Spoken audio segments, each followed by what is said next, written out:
Israel, America এবং ইরানের মাঝখানে চলতে থাকা যুদ্ধের গতি প্রকৃতি নিয়ে যদি আপনি চিন্তা করেন, বিশ্লেষণ করেন, তাহলে দেখবেন যে বিশ্ব রাজনীতির সমীকরণ একটি নাটকীয় পরিবর্তনের মধ্যে দিয়ে যাচ্ছে। দেখুন, এখন পর্যন্ত যদি ওয়ার্ল্ড পাওয়ারের কথা আলোচনা করা হয়, তাহলে এর মধ্যে মোটামুটি 5টি দেশ আছে। 1 নম্বরে আমেরিকা, 2 নম্বরে রাশিয়া, 3 নম্বরে চায়না, 4 নম্বরে ব্রিটেন এবং 5 নম্বরে ফ্রান্সকেও ধরে কেউ কেউ ইসরায়েলকেও। কারণ ধীরে ধীরে যেভাবেই হোক ইসরায়েল অত্যন্ত পাওয়ারফুল রাষ্ট্র হয়ে উঠতেছে। যদিও এই 5টা দেশ বিশ্বের পাওয়ারকে নিয়ন্ত্রণ করে, কিন্তু তার মধ্যে 3টা দেশ আলাদা এবং 2টা দেশ আলাদা। আমেরিকা, ব্রিটেন, ফ্রান্স কিংবা ইসরায়েল এরা সবসময় আলাদা থেকেছে এবং রাশিয়া এবং চায়না এরা সবসময় আলাদা থেকেছে। কিন্তু এখন আরেকটি দেশ আছে যে এই শক্তিশালী দেশগুলোর তালিকা অলরেডি চলে এসেছে, আর সেটি হলো ইরান। ইরানকে এই শক্তিশালী রাষ্ট্রগুলোর সাথে কেন রাখা হলো? এর কারণ গতকালকে যে মিটিং হয়ে গেছে রাশিয়ার মধ্যে, সেই মিটিং। ইরানের পররাষ্ট্রমন্ত্রী আব্বাস আরাগচি পাকিস্তান সফর করে, ওমান সফর করে রাশিয়া গিয়েছেন। রাশিয়া যাওয়ার পরে ইরানের পররাষ্ট্রমন্ত্রীর সাথে রাশিয়ার পররাষ্ট্রমন্ত্রীর সাক্ষাৎ হওয়ার কথা, কিন্তু সেখানে ইরানের পররাষ্ট্রমন্ত্রীকে সাক্ষাৎ দেন রাশিয়ার প্রেসিডেন্ট ভ্লাদিমির পুতিন। শুধু সাক্ষাৎ দিলেন না, লম্বা সময় ইরানের পররাষ্ট্রমন্ত্রীর সাথে ভ্লাদিমির পুতিন বৈঠক করেন। আর এই মিটিং এর মাধ্যমে রাশিয়া স্পষ্টভাবে বুঝিয়ে দিয়েছে যে আমরা ইরানকে খোলাখুলিভাবে সমর্থন করি। রাশিয়ান মিডিয়াগুলো জানায় ইরান এবং তার জনগণ তাদের নিজেদের জন্য এবং নিজেদের সার্বভৌমত্বের জন্য যেভাবে লড়াই করেছে, সেই লড়াইয়ের জন্য Russian president Vladimir Putin Iran এবং তার জনগণকে ধন্যবাদ জানান। ইরানের পররাষ্ট্রমন্ত্রী আব্বাস আরাগচি রাশিয়ার প্রেসিডেন্ট ভ্লাদিমির পুতিনের সাথে সাক্ষাৎ করার পর ইরানের সুপ্রিম লিডার মুজতবা আলী খমেনির পক্ষ থেকে একটি চিঠি রাশিয়ান প্রেসিডেন্ট ভ্লাদিমির পুতিনের কাছে পৌঁছান এবং ভ্লাদিমির পুতিন এটা স্বীকার করেন যে তিনি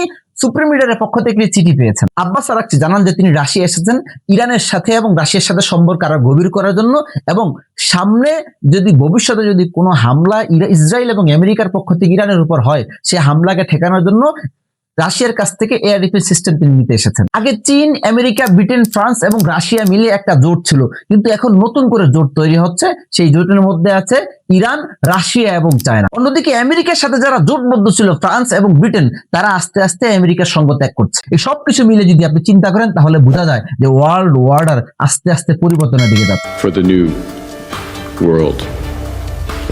আমেরিকার যে একচ্ছত্র ক্ষমতা পুরো পৃথিবীর মধ্যে, সেটা ভাগ হয়ে গেছে। আপনি ইরানের কথা চিন্তা করুন, যার উপর স্যাংশনের উপর স্যাংশন লাগিয়ে পুরো অর্থনীতি ভঙ্গুর অবস্থা করে ফেলেছে, যার কাছে কোন প্রকার পরমাণু বোমা নেই, সেই ইরান এই যুদ্ধে আমেরিকার অবস্থা পুরোপুরি খারাপ করে ছেড়ে দিয়েছে। শুধু তাই নয়, স্টেট অফ হরমুজের উপর কন্ট্রোল করে পুরো বিশ্বের অর্থনীতির চাকা ইরান ঘুরিয়ে দিয়েছে। 60 থেকে $65 যেখানে প্রতি ব্যারেল তেলের মূল্য ছিল, সেখানে সেই তেলের মূল্য এখন $100 উপর চলে গেছে। আমেরিকা এবং তার প্রক্সি অর্থাৎ সৌদি আরব, বাহরাইন, কাতার, কুয়েত, বিশেষ করে ইউএই এদের যেই পরিমাণ ক্ষতি করেছে, এরা অন্তত পক্ষে 10 থেকে 15 বছর 20 বছর পিছনে চলে গেছে। যুদ্ধের যখন এই অবস্থা, তখন সর্বশেষ আমেরিকান প্রেসিডেন্ট ডোনাল্ড ট্রাম্প এসে ইরানকে 3 দিনের সময় দেয়। সেই 3 দিনের মধ্যে অলরেডি 1 দিন চলে গেছে। আমেরিকান মিডিয়ার তথ্য অনুযায়ী ডোনাল্ড ট্রাম্প গুরুত্বপূর্ণ বৈঠকে বসেছেন ভাইস প্রেসিডেন্ট জেডি ভ্যান্স এবং মার্কো রুবিওকে নিয়ে, যে ইরান যদি তার শর্ত না মানে এবং তার সাথে ডিল না করে, তাহলে তিনি ইরানের বিরুদ্ধে কি কি অ্যাকশন নিতে পারেন। 3 দিনের আলটিমেটাম ট্রাম্প ইরানকে দেওয়ার পর ট্রাম্প স্পষ্টভাবে জানিয়েছেন ইরান যদি তার শর্ত না মানে, তাহলে তিনি ইরানের পাইপলাইনগুলোর একদম নিচ থেকে হামলা করে দিয়ে পুরো ইরানের তেল ব্যবস্থাপনাকে ধ্বংস করে দিবেন। একদিক থেকে যেখানে ডোনাল্ড ট্রাম্প হুমকির উপর হুমকি দিয়ে যাচ্ছেন, অন্যদিকে ইরান নতুন নতুন সিদ্ধান্ত নিতেছে। ইরান নতুন করে সিদ্ধান্ত নিয়েছে তারা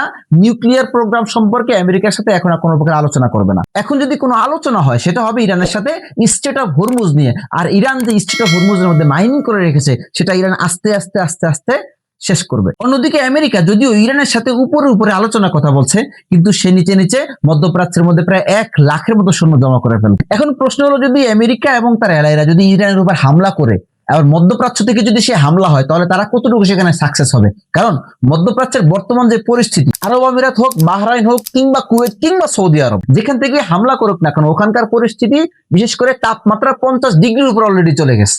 আর এই তাপমাত্রার মধ্যে যুদ্ধ করা আমেরিকান সৈন্যদের জন্য মোটেও সহজ হবে না। তাহলে সিচুয়েশন এমন এক জায়গায় দাঁড়িয়েছে যে ভূগোল এবং আবহাওয়া কোনোটাই এখন আমেরিকার পক্ষে না। আমরা এতদিন পর্যন্ত জেনে এসেছি ইরান এই যুদ্ধের পরে হরমুজ প্রণালী থেকে ট্যাক্স তুলতেছে, কিন্তু এখন নতুন পদ্ধতি ইরান সেখানে চালু করেছে যে ইরান হরমুজ প্রণালী থেকে তো ট্যাক্স অবশ্যই তুলবে, কিন্তু সেই ট্যাক্স তুলবে তারা ইরানি রিয়ালে, আমেরিকান ডলারে না। কারণ আমেরিকান ডলারে যদি হরমুজ প্রণালী থেকে ইরান ট্যাক্স তোলে, তাহলে আমেরিকা আরো শক্তিশালী হচ্ছে।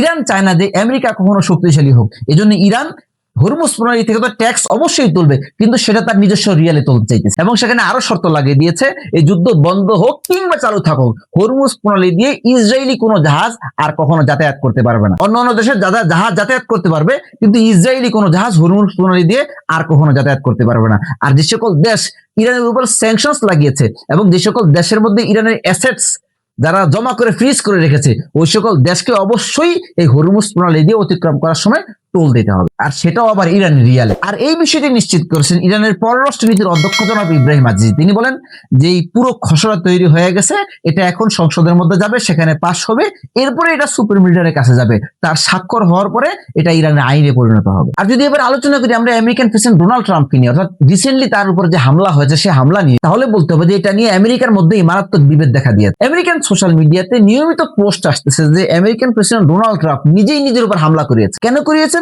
কারণ এই ইরানের সাথে যুদ্ধের কারণে তার যে জনপ্রিয়তা মাটির সাথে মিশে গেছে সেটা যেন আবার তার ফিরে আসে। এপস্টিন ফাইলের কারণে তার ইজ্জত সম্মান যে মাটির সাথে মিশে গেছে সেটা যেন তার ফিরে আসে। এবং এই যে যুদ্ধ চলতেছে যেটা পুরোপুরি ভাবে আমেরিকার মধ্যে অজনপ্রিয়, তার প্রতি যেন মানুষের কিছুটা সাপোর্ট চলে আসে। এবার আসি মধ্যপ্রাচ্যের দেশ ইউএইর কথা। আরব আমিরাত যে খেলা খেলতেছে এই খেলা আরব আমিরাতকে পুরোপুরি বরবাদ করে ছেড়ে দেবে। আরব আমিরাত এখন ইসরায়েলের কাছ থেকে ইসরায়েলের এয়ার ডিফেন্স সিস্টেম আয়রন ডোম নিচ্ছে, কারণ নেক্সট টাইম যে হামলা হওয়ার সম্ভাবনা সেখানে ইরানের উপর তারাও হামলা করবে, এবং ইরান যখন পাল্টা হামলা করবে সেই হামলা থেকে বাঁচার জন্য তারা আয়রন ডোম আরব আমিরাতের মধ্যে বসাচ্ছে। বিভিন্ন মিডিয়ার তথ্য অনুযায়ী আরব আমিরাতের কার্গো বিমানগুলো ইসরায়েলের অনেক বেশি আনাগোনা দেখা গিয়েছে। এই সিজ ফায়ারের পূর্বে আরব আমিরাতের যে অবস্থা ইরান করেছিল, এখন যদি আরব আমিরাত আবার সশরীরে ইরানের মধ্যে হামলা করে তাহলে আরব আমিরাতে এমন অবস্থা করবে ইরান, আরব আমিরাত অন্তত পক্ষে 50 বছর পিছনে চলে যাবে। এত মাইর খেয়েছে এই যুদ্ধের মধ্যে, তারপরও শিক্ষা হয়। আমরা শুধু এটাই আশা করবো আরব আমিরাতের কাছ থেকে এবং অন্যান্য গালফ স্টেটগুলোর কাছ থেকে, তারা যেন ইরানের উপরে হামলা করা থেকে সম্পূর্ণরূপে নিজেদেরকে বাঁচিয়ে রাখে, এবং তাদের মাটি যেন তারা ব্যবহার করতে না দেয় আমেরিকাকে